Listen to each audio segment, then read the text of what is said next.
January 1940. Karelia lay silent beneath a sheet of white that stretched from forest to horizon. The air was iron cold, the kind of stillness that made breath drift like smoke. Over this desolation came the first sound of engines, the deep, uneven thunder of four-engined bombers moving through polar dawn. They were Tupolev TB-3 aircraft of the Red Air Force, heavy biplane bombers whose corrugated wings and blunt noses belonged to an earlier age. Yet, on this morning, they were about to attempt something no Soviet airman had ever done: land on a runway made entirely of ice. The place was a nameless lake near the Karelian village of Chiksha, frozen solid under nearly 70 centimeters of ice.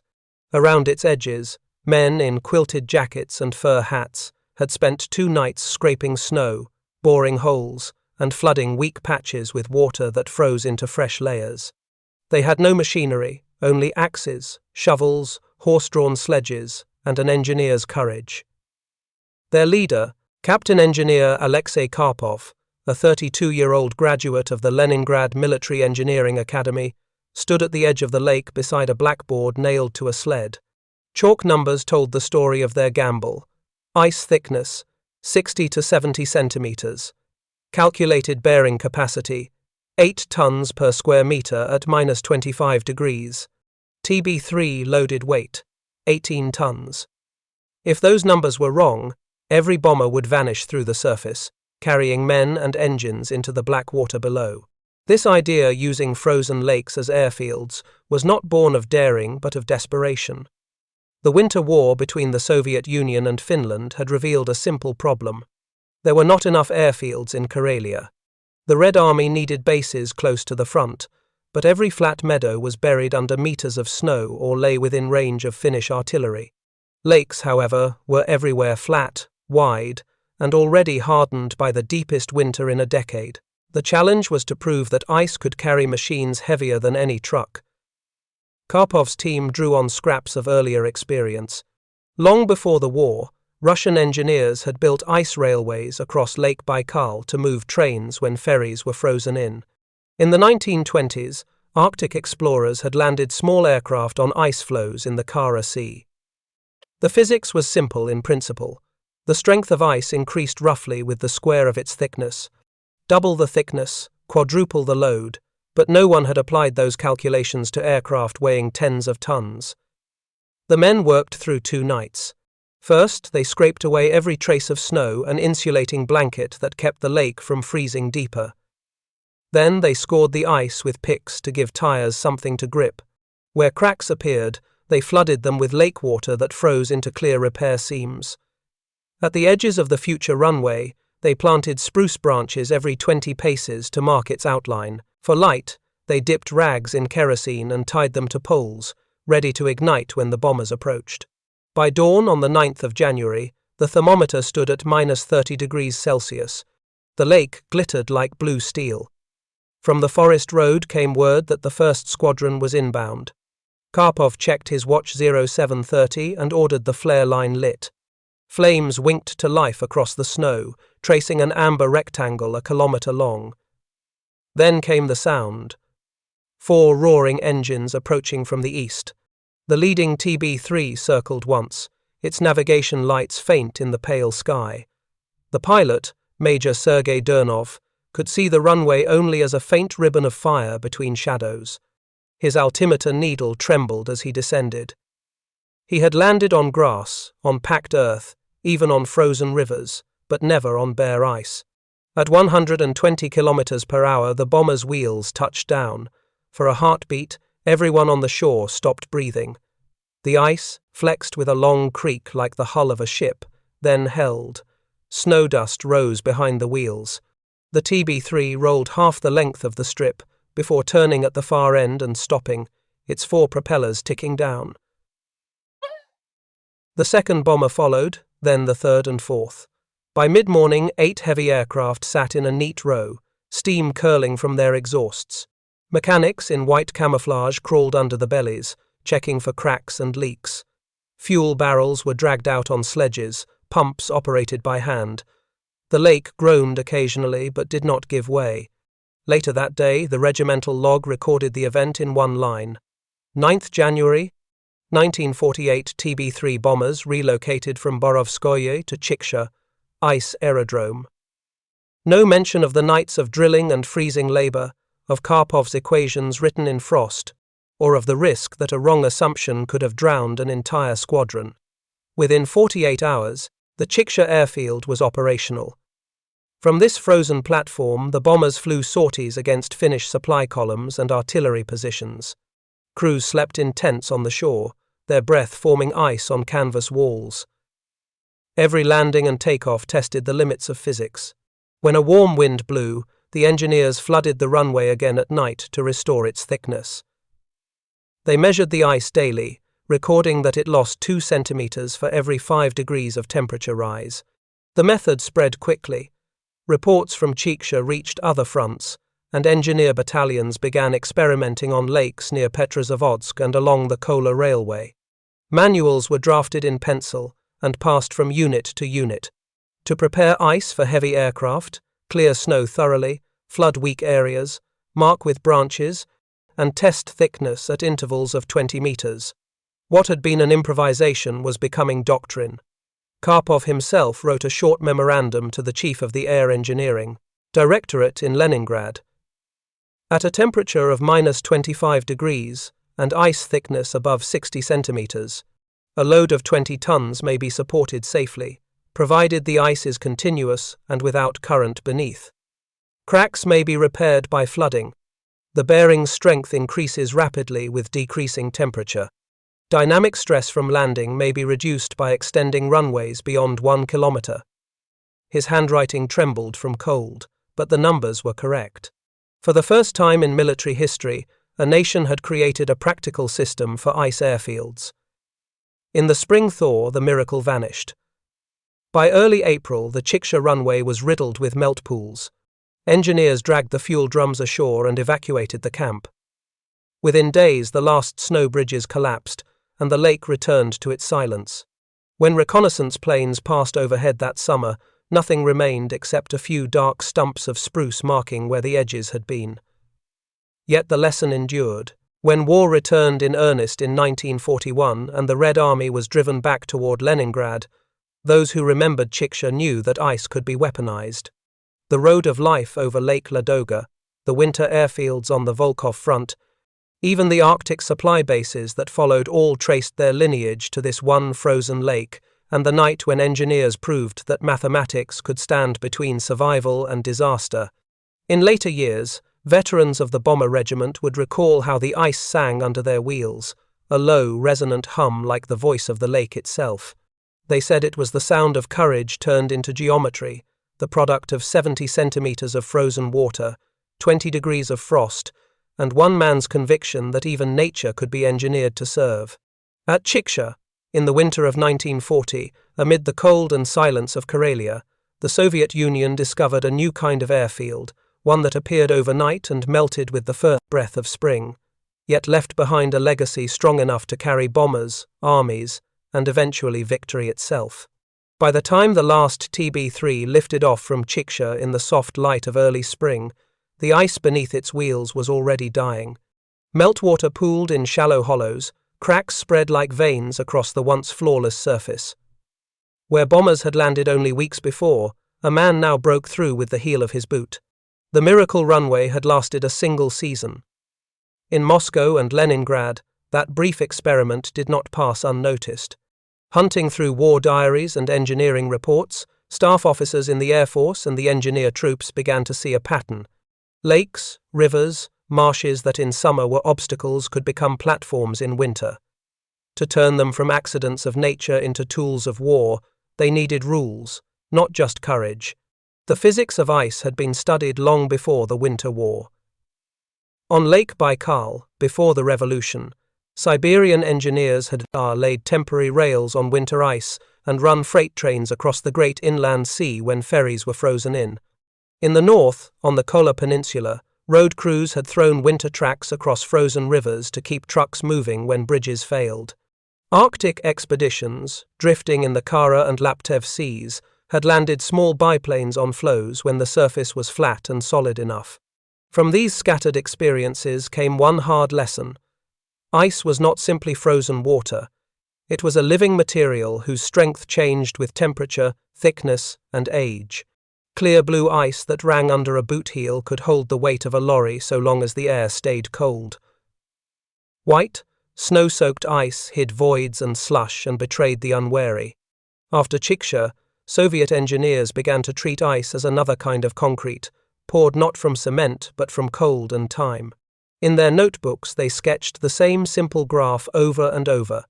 Thickness along one axis, load along the other, with a rising curve between them. Doubling the thickness more than doubled the safe load, halving it cut the margin to almost nothing. Yet the front line did not wait for perfect tables. On any frozen lake chosen for an improvised strip, the ritual was always the same. First came the survey. Sapper squads in white camouflage moved out in a grid, augers slung over their shoulders. Every dozen paces they bored a hole, hooked out a core, and measured with marked rods. They listened as much as they looked, attuned to the different song of sound ice and rotten ice. Sometimes they lay flat and pressed an ear to the surface, listening for the steady, slow crackle of a healthy sheet or the ominous hollow drumming that meant water sliding beneath. Then came the clearing. Snow, for soldiers who had marched waist-deep through it, felt like an enemy already. For engineers it was worse, an insulator that wrapped the ice and kept it from hardening. With horses, sledges, and crude wooden blades they scraped the chosen rectangle bare, heaping snow in ridges that framed the future runway. Behind the sledges came men with shovels, shaving away the last thin layer to expose the glassy blue beneath. On that bare ice, they created friction. Picks chipped shallow grooves, crossing and recrossing like ploughed furrows. In places they spread crushed ice and rolled it in with heavy logs dragged on ropes. This roughened skin gave tire rubber something to bite. Pilots who had skidded on polished ice blessed those invisible ridges every time they felt their aircraft grip instead of slide. Where the ice was too thin or too fractured, the engineers reached for their strangest tool: water. Barrels were dragged from the shore, filled at chainsawed holes, and tipped over suspect patches. Thin sheets of water spread and froze, binding cracks and adding fresh layers. At night, under clear skies and hard frost, that film could grow into a new skin several fingers thick by dawn. The men did not yet use the term, but they were inventing snow concrete, compacted, wetted snow that froze into load-bearing slabs atop the lake. Darkness and light became tools as well. In full winter, when they wanted the ice to thicken faster, they cleared every trace of snow so that the pale surface reflected sun and bled heat into the air. Late in the season, when they needed to squeeze a few more days from a strip, they did the opposite. A dusting of earth or coal ash laid in narrow bands took in more sunlight and froze the water. They poured more quickly, building strength where it was needed most. Edge marking was the simplest and most vital art. Spruce branches driven into drilled holes outlined the runway. At night, each branch sprouted a rag soaked in kerosene or gasoline, ready to burn like a short, fierce candle. There were no electric lamps, no radio beacons, no sleek approach systems. A pilot coming in on a moonless night saw only 2 lines of guttering fire stretched across the black. For him, those flames were life. For the engineers who had planted them, they were an act of faith in their own calculations. As these techniques spread, the Red Army's Engineering Directorate began to collect the field reports into crude manuals. In Leningrad, an officer flipped through pages of smudged carbon copies, each one a story compressed to numbers: lake name, air temperature, ice thickness, aircraft type, number of landings, visible damage. Mistakes were recorded too. Near the Volkhov, a light bomber had broken through near an unfrozen spring below the surface. On a northern river, a strip that held for fighters collapsed under the weight of a twin-engined transport. From these failures came cautionary lines in bold type: do not trust river ice near bends. Beware of inlets and outlets where current eats from beneath. Repeat measurements daily when the air warms, for ice dies from the inside out. The men who wrote those warnings did so with chapped fingers and tired eyes, often hunched over field tables under canvas roofs. They were not professors but practical mathematicians of war, measuring with augers and listening with their boots. Long after the last TB3 left Chiksha, their work would echo across the Eastern Front. Every winter, on lakes and rivers from Karelia to the lower Don, a new generation of sappers would step out onto unmarked white and begin the same ritual, turning frozen water into runways before dawn. They knew that no formula could change the weather, that a sudden warm wind could undo a week of work. Yet, as one anonymous engineer scribbled in the margin of a report, half in jest and half in pride, "Winter is our best construction material. It only needs a little help." Winter of 1941 bled into 42, and Leningrad was dying. Inside the ring of German steel, more than 2 million civilians faced starvation. Every day, the ice convoys of Lake Ladoga carried bread, fuel, and hope across the road of life. A frozen highway that was the city's only artery to the outside world. But few knew that alongside the convoys, in the same darkness and cold, another road was being built, a road through the air. The Red Air Force needed to bring in more than flour and kerosene. It needed weapons, medicine, mail, and the means to evacuate the wounded. Yet the city's few surviving airfields lay under bombardment or within artillery range. The answer, as always in those winters, was to trust the ice. If trucks could cross Ladoga, perhaps aircraft could land on it too. The idea came quietly from a group of engineers attached to the 23rd Army, who remembered Chiksha and the first ice airfields of the Winter War. They proposed carving short strips into the western part of the lake, far enough from German observation but close enough for liaison and evacuation flights. Their suggestion seemed mad. The Luftwaffe ruled the skies, and the ice itself was treacherous. But in Leningrad, necessity overruled sanity. Orders were issued. Construct 2 experimental runways on Lake Ladoga's ice, one near Osinovets, another near Kobona.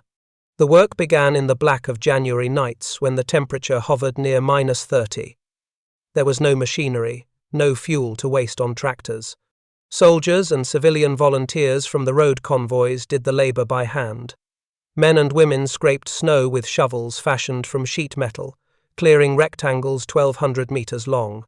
Engineers from the Naval Construction Battalion bored holes to test the ice 70 centimeters at the center, 50 near the pressure ridges. It would do. To strengthen weak zones, they borrowed the same methods Karpov had once used at Chiksha. They flooded the surface, let the water freeze, and returned at dawn to find a thicker, clearer sheet. Over the next nights, the strips grew visible from the air, pale scars of exposed ice amid the snowfields of Ladoga. Pilots called them white mirrors. The first aircraft to test the idea was a Polikarpov Po-2 biplane, the small fabric and wood courier that became the soul of Soviet liaison work. Its pilot, Senior Lieutenant Irina Zakharova, volunteered for the attempt. On the morning of January 17th, she circled low, watching the faint lines of torches that marked the strip. Below her, the frozen lake stretched to the horizon, dotted with the black dots of truck convoys.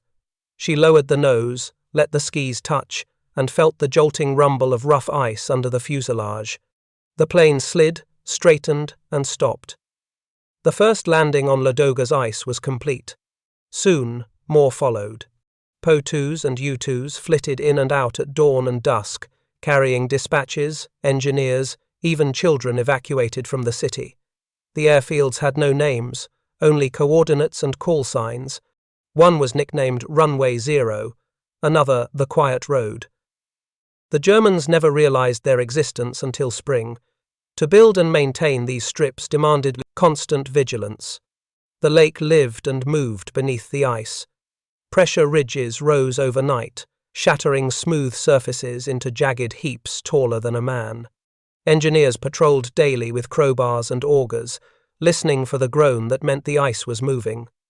They learned to read the color of cracks. Pale gray meant safe. Black meant danger. Every day the sun stole strength from the surface, and the engineers fought back with water. They flooded at night, thickening the top layer, a ritual of salvation performed under starlight. Each new frost repaired the damage of the day before. They called it feeding the ice. Air traffic grew until entire squadrons used the frozen lake. Small transports brought in crates of rifle ammunition, radio equipment, even sections of anti-aircraft guns. On return flights, they carried out wounded soldiers and orphans. The pilots joked bitterly that they were flying between hunger and hope. In February, German reconnaissance finally caught sight of the activity. Bombers appeared over Ladoga, dropping sticks of explosives across the convoys and the hidden runways alike, yet bombing ice was like trying to kill a shadow. A crater filled with water froze again by morning, and the work continued. By March, hundreds of flights had passed through the lake's makeshift airstrips. Records from the Leningrad front list more than 3,000 evacuees flown out that winter, and nearly 2,000 tons of supplies delivered directly onto the ice. Behind those dry numbers lay thousands of frozen hands and sleepless nights. When the thaw finally came, the engineers watched their work dissolve. The runways turned to slush, the flare poles toppled, and the lake reasserted its dominion. All that remained were the tracks of sledges frozen in shallow meltwater, and the memory that ice could be made to serve one more time. Decades later, survivors of the Ladoga convoys would speak of the roar of unseen engines above them in the night. Those sounds came from the same frozen surface they drove upon, where engineers had conjured airfields out of moonlight and mathematics. The road of life had been a highway of trucks, but it was also, for one fleeting winter, a runway of salvation. And in that frozen theatre, under shellfire and starlight, the Soviet engineers perfected their strange art. To take what nature offered, cold, water, and time, and shape it into the firm ground of survival. Far to the north, beyond Archangel, where the Barents Sea freezes into a shifting mosaic of ice floes, another experiment began. The year was 1942. Allied convoys from Britain were bringing weapons, trucks, and aircraft through Arctic storms to the Soviet ports, and German U-boats and bombers stalked them relentlessly. To protect those lifelines, the Red Air Force needed fighter bases closer to the convoy routes, but there was only tundra, sea, and ice. It was Captain-Engineer Mikhail Vostrikov who proposed using the frozen bays of Novaya Zemlya as temporary airfields for interceptors. He was 35, with frostbitten ears, and a reputation for impossible ideas. His report to the Northern Fleet's Air Command began with one sentence written in heavy pencil: "The sea ice can carry aircraft if it carries ships." The concept seemed absurd. Unlike the stable freshwater ice of Karelia or Ladoga, Arctic sea ice moved, buckled, and split under the invisible tides of the Barents. Yet reconnaissance photographs showed that the bay near Matochkin Shah froze into a solid sheet nearly 2 meters thick by January. If engineers could reinforce it, it might serve for a month or two, long enough for the convoy season. The plan unfolded under the aurora's green glow. Naval sappers arrived by sled convoy, bringing saws, pumps, and wooden planks.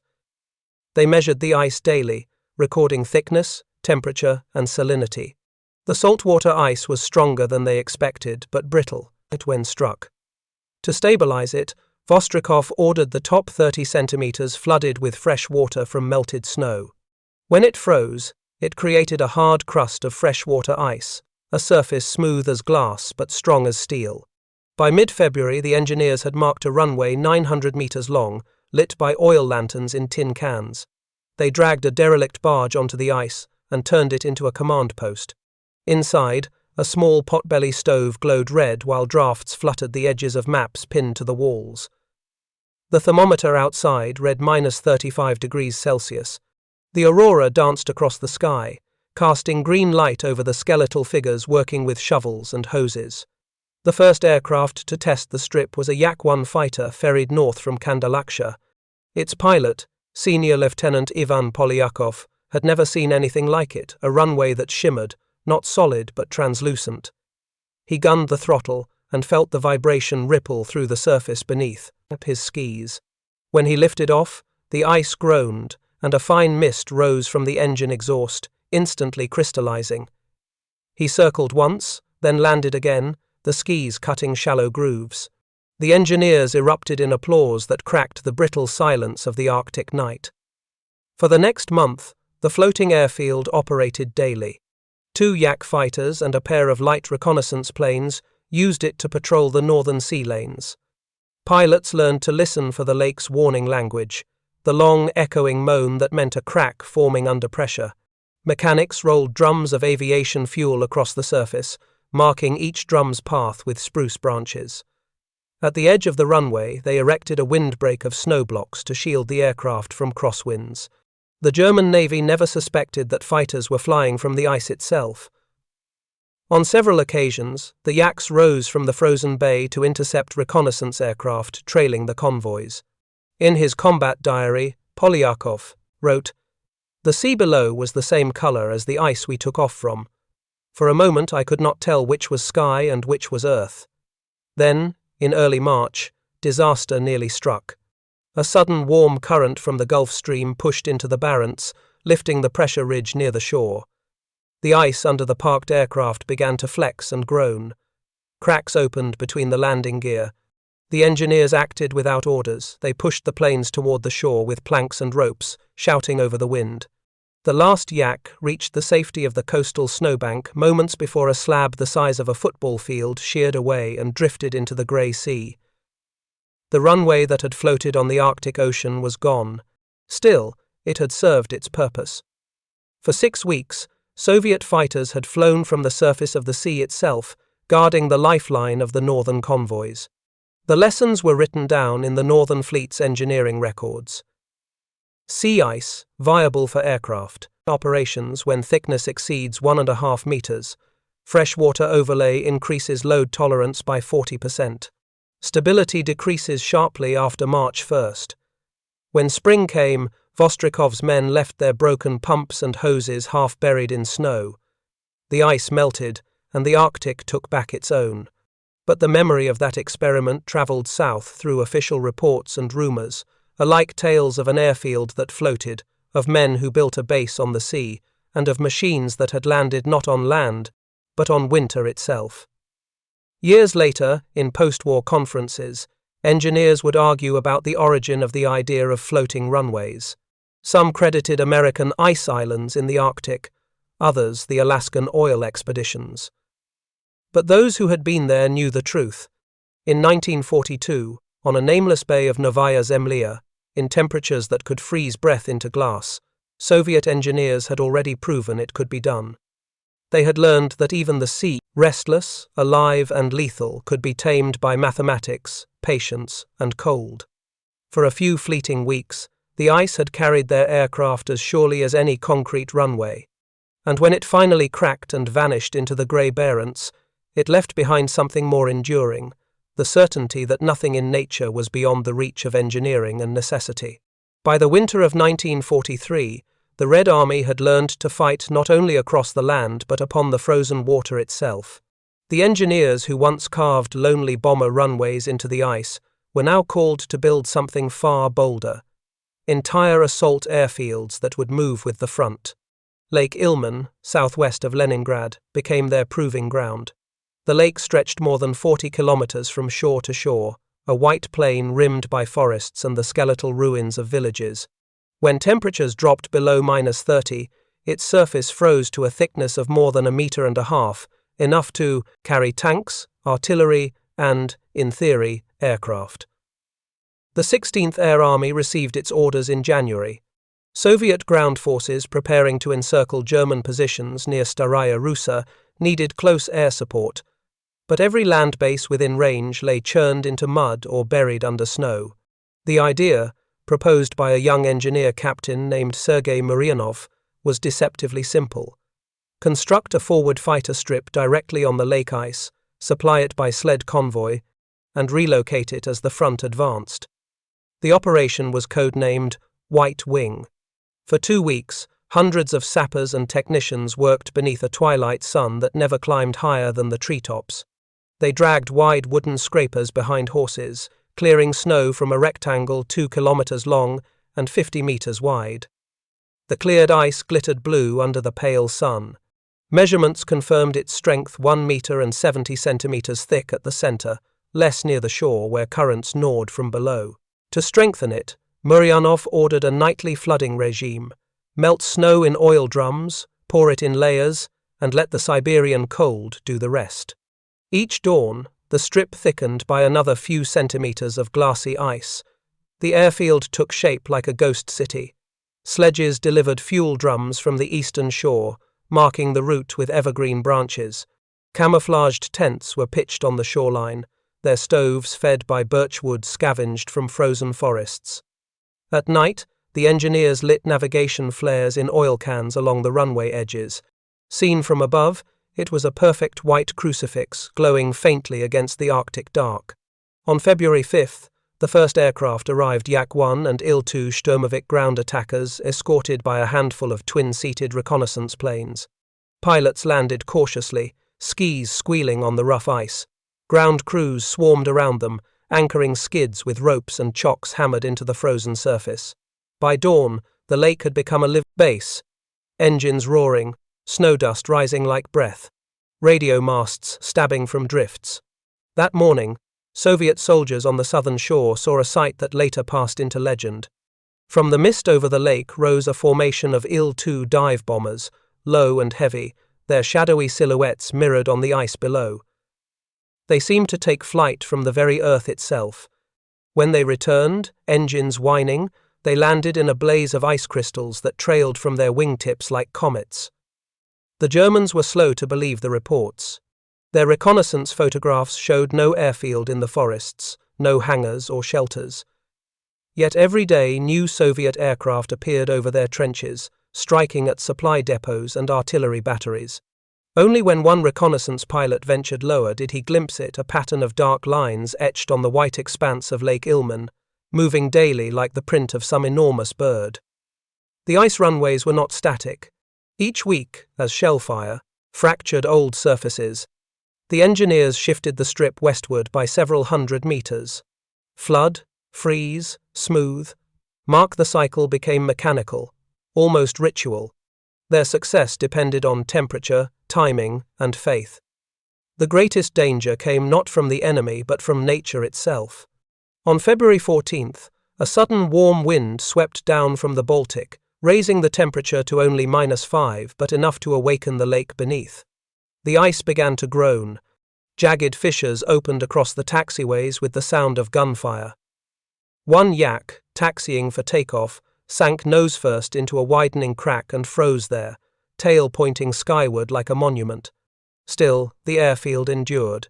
When the temperature dropped again 2 days later, the engineers sealed the fissures with their old trick water poured into the cracks, freezing instantly into new seams of blue crystal. They called the process stitching the lake. By March, the front had moved westward. The Lake Ilmen base had served its purpose. Over 1,000 sorties flown, hundreds of tons of bombs dropped, and dozens of supply flights completed. When the thaw began, Maryanov gave the final order: dismantle what could be saved, burn what could not. The engineers watched as their masterpiece faded beneath the spring sun. They had built a runway that moved with the tide of battle, a field of ice that rose, fought, and vanished like a ghost. For the Soviet command, the success of White Wing proved something extraordinary, that mobility in the frozen north could match the fluid warfare of the south. For the engineers, it confirmed a quieter truth, that in the mathematics of ice, courage and precision were equal parts of survival. When the ice finally broke that April, fragments of the airfield drifted away into the grey water, carrying with them tire marks, shell fragments, and the memory of wings that once touched down upon a frozen sea. By the beginning of 1944, the art of building airfields on frozen water had matured into a doctrine. What had started as improvisation at Chiksha and desperation on Lake Ladoga was now codified in engineer manuals marked top secret temporary winter aerodromes. The Red Army's advance toward Finland and northern Karelia demanded mobility, and mobility in the north meant mastering the ice. The 7th Separate Engineer Aviation Battalion received its orders in December. Construct forward fighter bases along the frozen lakes near the Svir River to support the coming offensive. The lakes were vast, separated by taiga forest and ridges of snow-drowned rock. There were no roads, no settlements left standing, only the silence of the Arctic night broken by the groan of ice shifting beneath the cold. Captain-Engineer Aleksei Karpov, a veteran of the Ladoga and Ilmen projects, commanded the battalion. He carried a notebook filled with formulas in smudged pencil: temperature versus load, crack length versus allowable stress, and the names of the men who had died proving them. "This time," he told his subordinates, "we do not experiment, we execute." The target lake, Vidlitsa, lay 60 kilometers from the nearest railhead. To reach it, the engineers dragged sledges of tools and fuel over forest trails. Temperatures plunged to -40, frost welded metal together and split wooden handles, but the cold was their ally. Every hour of hard frost thickened the ice by another centimeter. They began by cutting a narrow test strip with axes and shovels, removing a meter of drifted snow. Beneath it, the ice shone blue as steel, 1 meter thick at the center. Sappers bored holes every 10 meters, lowered weighted rods, and logged readings in a ledger whose pages froze stiff. When Karpov calculated the mean bearing strength 500 kilograms per square centimeter, he smiled for the first time in weeks. "It will hold anything with wings," he said. By mid-January, the engineers cleared a full kilometer-long runway.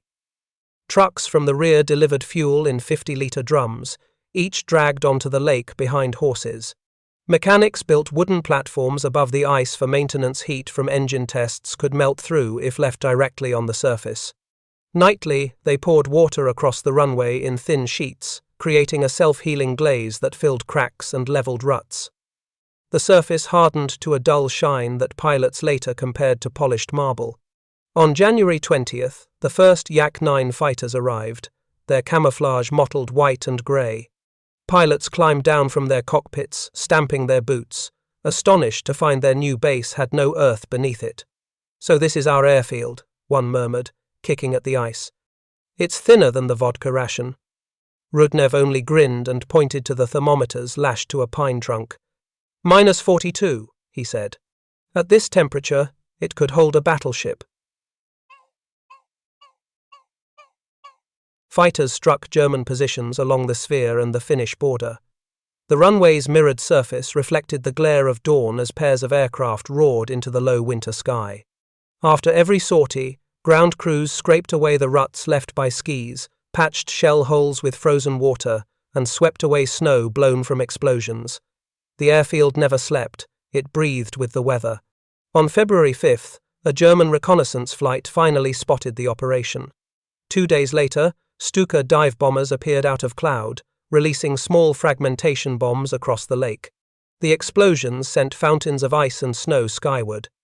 Yet when the smoke cleared, the airfield still glittered, pockmarked but intact. Craters froze over by morning, smooth as before. Karpov's men joked that even bombs froze before doing their work. Their greatest trial came late that month. A blizzard raged for 3 days, burying the entire field under 2 meters of new snow. Visibility fell to nothing. For 72 hours, the men worked by touch alone, clearing paths with rope lines tied around their waists. When the storm passed, the runway had disappeared. Karpov ordered flares lit in parallel rows, and through the red glow they found the faint ridge where the old surface lay. By nightfall they had restored the strip, pouring melted snow over compacted drifts to refreeze it stronger than before. The success of Operation Sever 2 astonished the command staff.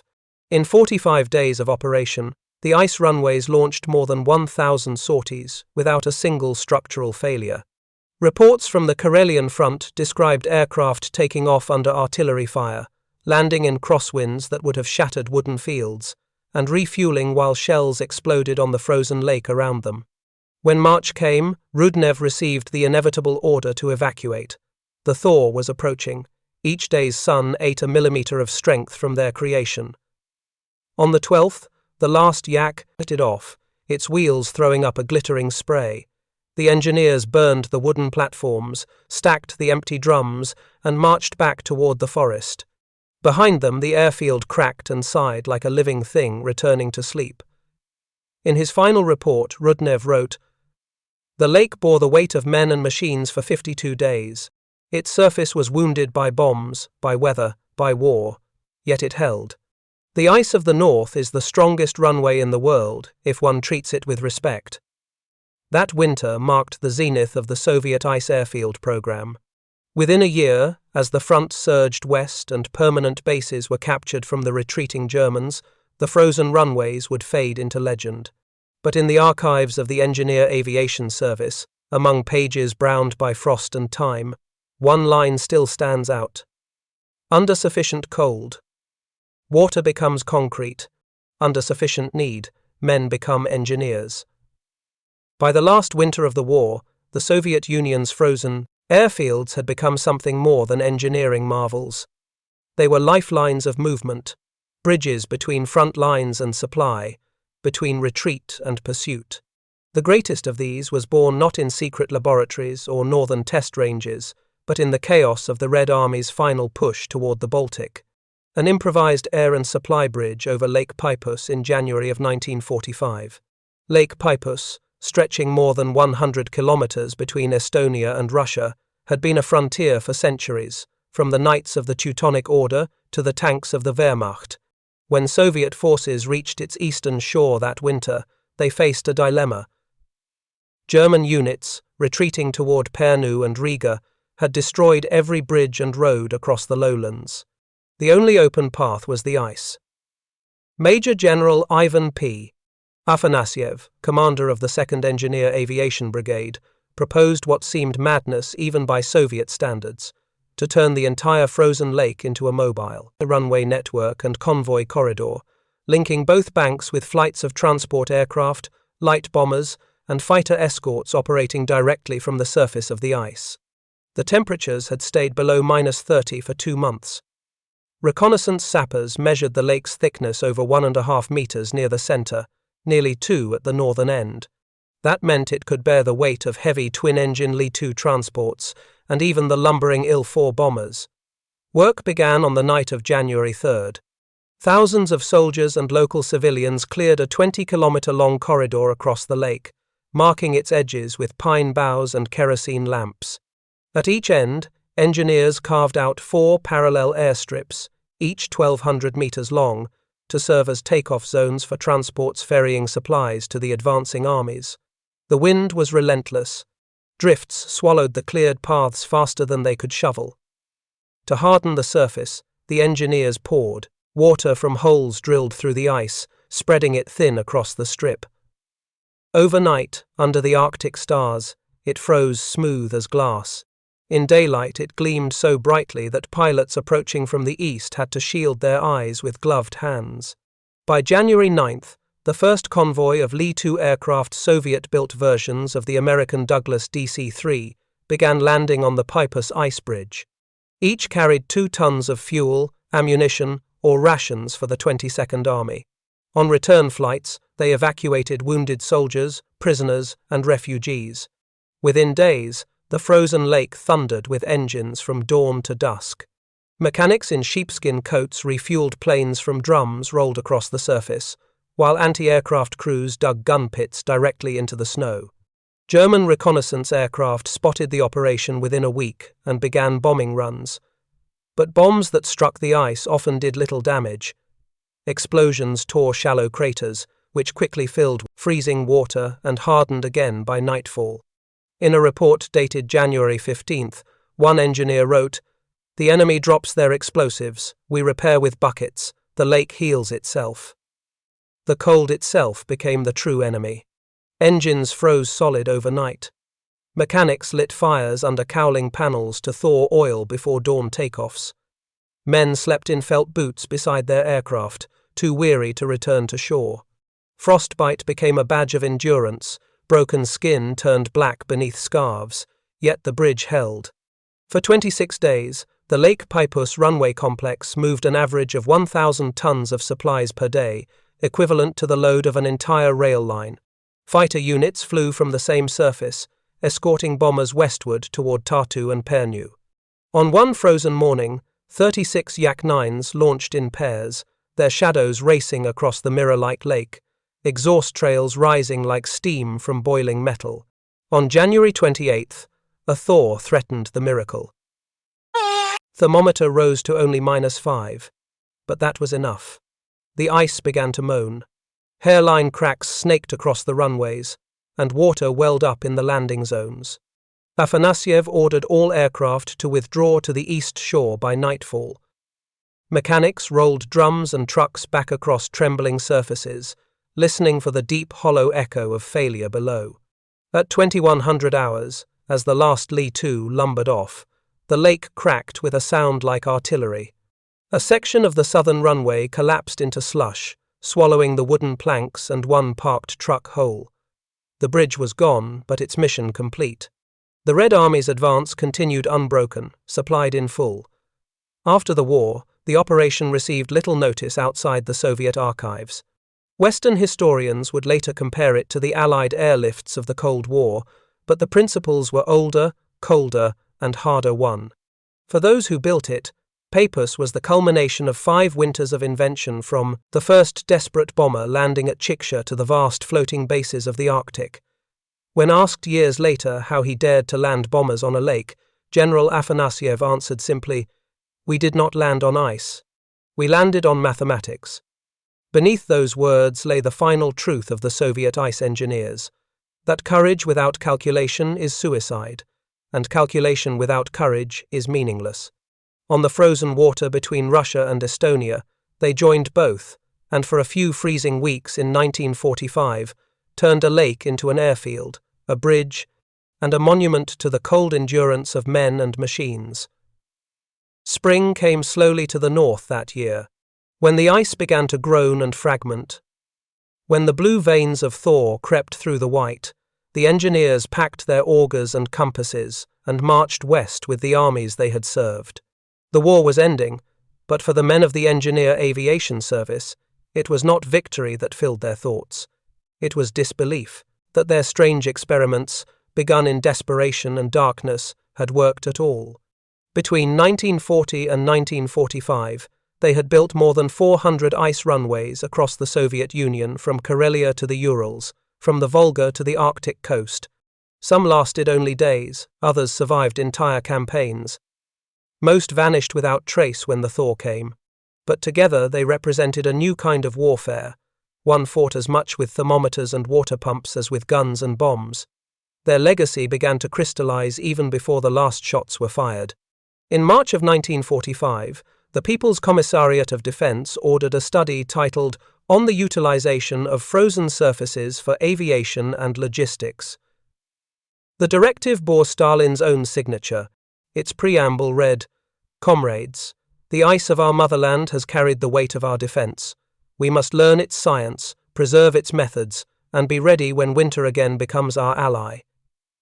In an unheated barracks near Velikie Luki, Captain Alexei Rudnev, the same man who had commanded the Vidlitsa operation, assembled a team of surviving engineers to compile what they had learned.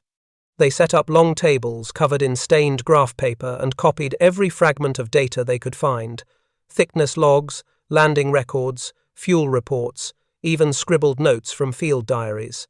Out of chaos, they built coherence. The resulting manual filled 200 pages.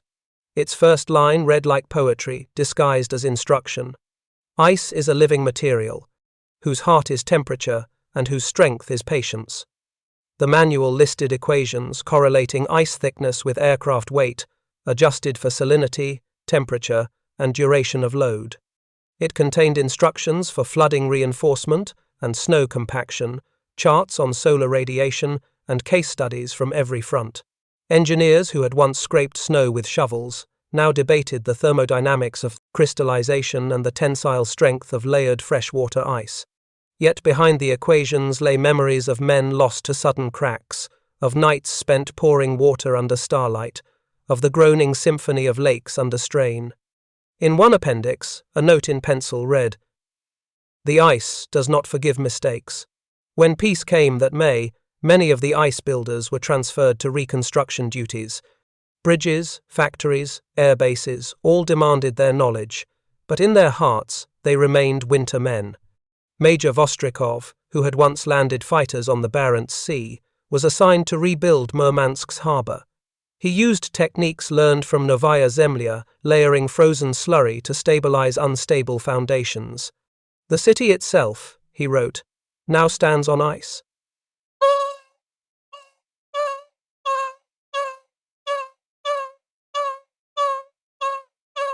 Others went further north. The newly created Polar Aviation Directorate sought men who could build temporary bases on Arctic islands for weather patrols and long-range reconnaissance.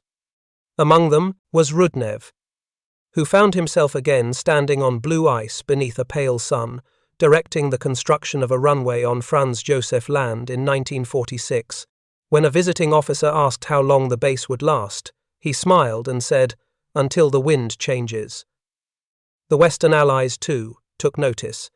In 1947, an American delegation from the U.S. Army Air Forces visited Moscow for post-war technical exchanges.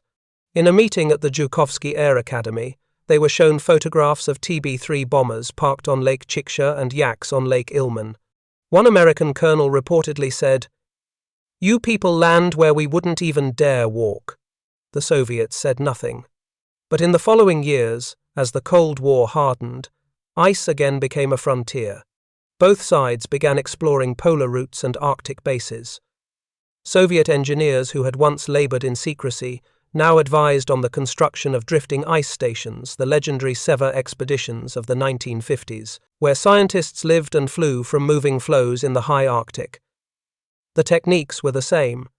Flood, freeze, mark, and pray the ice held another day. Back home, the veterans of the ice fields gathered occasionally in the long winters to reminisce.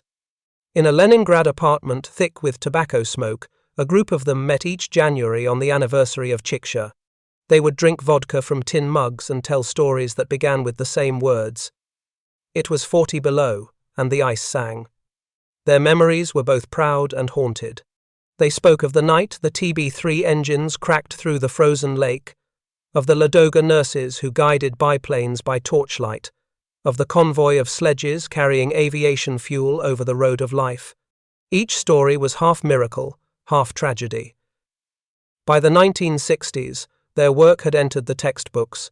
The Engineering Handbook of Arctic Operations devoted entire chapters to temporary airfields on frozen water. Students at the Military Engineering Academy solved problems derived from their field notes. Given air temperature -35, ice thickness 1.4 meters, and aircraft weight 10 tons, calculate safety duration for 3 landings. Few realized the problem's origin lay in a night battle by the Svir River, where the wrong calculation meant death. Yet the engineers themselves remained modest.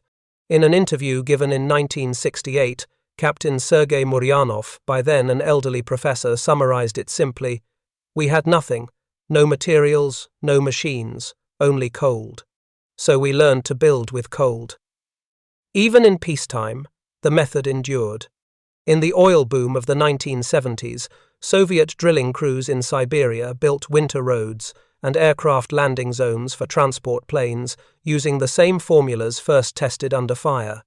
Some of those roads still bear their names: Rudnev's route, Muryanov's curve, the Afanasyev line.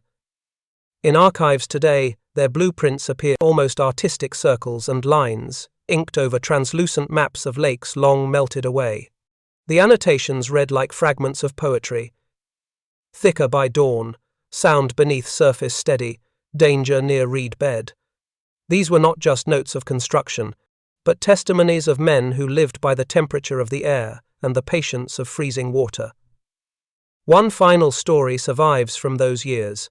In 1979, a Soviet Arctic pilot landing on an ice runway north of Chiksha found a rusted metal rod protruding from the ice.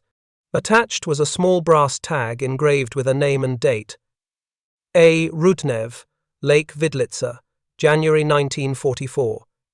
He carried it back to base, and the engineers who examined it fell silent. It was a relic from the war's coldest front, preserved in permafrost for 35 years, the calling card of the man who had taught them that water, under pressure and faith, could become a foundation strong enough to hold a nation. That, in winter, the veterans gathered one last time. They raised their glasses to the fallen and to the ice that had carried them through 5 winters of war. The youngest among them, now grey-haired themselves, recited the old field motto once scrawled on the wall of a frozen tent near Chiksha: "Concrete cracks, earth burns, but ice, when it holds, is eternal."